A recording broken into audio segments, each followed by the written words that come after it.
তুমি কি জানো আধুনিক নিউরাল নেটওয়ার্কগুলো কেন আরইইউএল ব্যবহার করে, সাইগময়েড নয়? চলো 60 সেকেন্ডে সহজভাবে বুঝে ফেলি।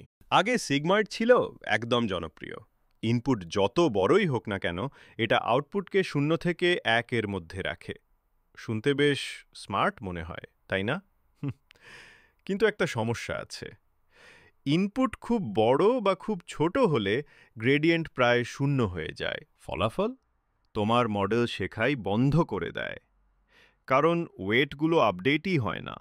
এটাই হলো ভ্যানিশিং গ্রেডিয়েন্ট প্রবলেম, মানে নেটওয়ার্ক ধীরে ধীরে শেখার ক্ষমতা হারায়।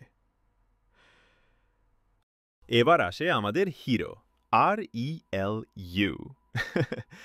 ReLU বলে, যদি এক্স বড় হয় 0 থেকে রাখো, আর যদি ছোট হয় 0 করে দাও। এই সিম্পল রুলেই পুরো খেলা ঘুরে যায়। এতে গ্রেডিয়েন্ট হারায় না, হিসাবও দ্রুত হয়, আর ট্রেনিং হয় অনেক মসৃণ।